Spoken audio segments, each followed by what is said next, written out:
Bismillahirrahmanirrahim. Assalamualaikum warahmatullahi wabarakatuh.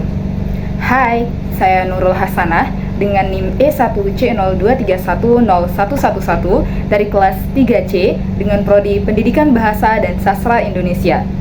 Baik, jadi di sini saya akan menjelaskan sedikit pemahaman saya mengenai materi penerapan analisis kontrastif dalam pembelajaran bahasa.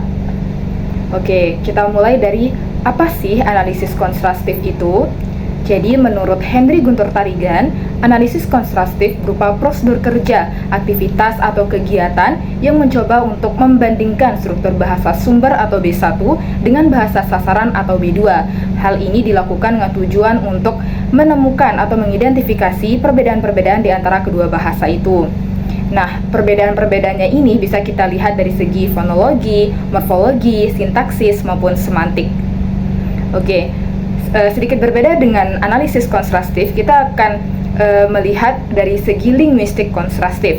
Oke, apa itu linguistik kontrastif?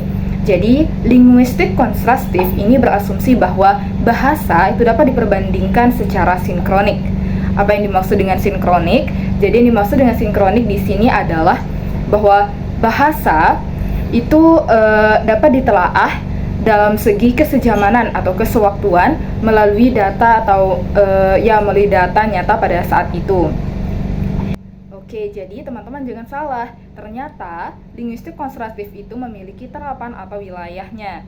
Menurut James tahun 1998 mengatakan bahwa linguistik kontrastif itu terbagi menjadi dua, yaitu ada linguistik kontrastif murni dan linguistik kontrastif terapan. Apa perbedaannya? Jadi linguistik kontrastif murni ini berfokus pada hasil analisis tanpa melihat nilai praktis di dalamnya. Jadi di sana kita hanya menganalisis nih persamaan atau perbedaan dari kedua terlebih bahasa ini tanpa memikirkan kegunaannya atau tanpa kita menemukan bagaimana ya cara saya untuk mempelajari ini tanpa menemukan konsep ini, itu tidak. Jadi kita secara harfiah atau semata-mata hanya untuk mengetahui atau menemukan atau mengidentifikasi perbedaan di dalamnya. Nah, berbeda dengan analisis kontrastif murni, analisis kontrastif terapan ini berorientasi pada penerapan hasil analisis, di mana di analisis kontrastif terapan, disinilah kita mencoba untuk menemukan metode apa nih, konsep apa nih yang bakalan saya gunakan agar saya bisa mempelajari atau mengajarkan bahasa ini. Oke, kemudian ternyata kita di dalam kita melakukan analisis itu ada 4 cara atau metode yang dapat kita lakukan. Oke, yang pertama itu adalah mengumpulkan objek data yang dimaksud. Kemudian yang kedua, menghadirkan identifikasi atau menghadirkan bandingan dalam satuan lingual yang sama dalam bahasa yang berbeda. Kemudian yang ketiga, menganalisis varian-varian kontras. Kemudian yang terakhir itu memasukkan varian-varian kontras ke dalam kaidah.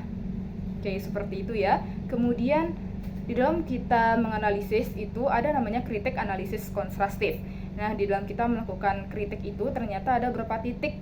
Oke, yang pertama itu bisa dilihat dari segi kegayutannya dalam pembelajaran bahasa. Kemudian ada strukturalisme dan analisis kontrastif.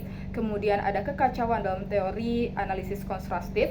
Kemudian yang terakhir, hakikat dari analisis itu sendiri. Baik, terima kasih. Semoga dapat dipahami. Sekian. Assalamualaikum warahmatullahi wabarakatuh.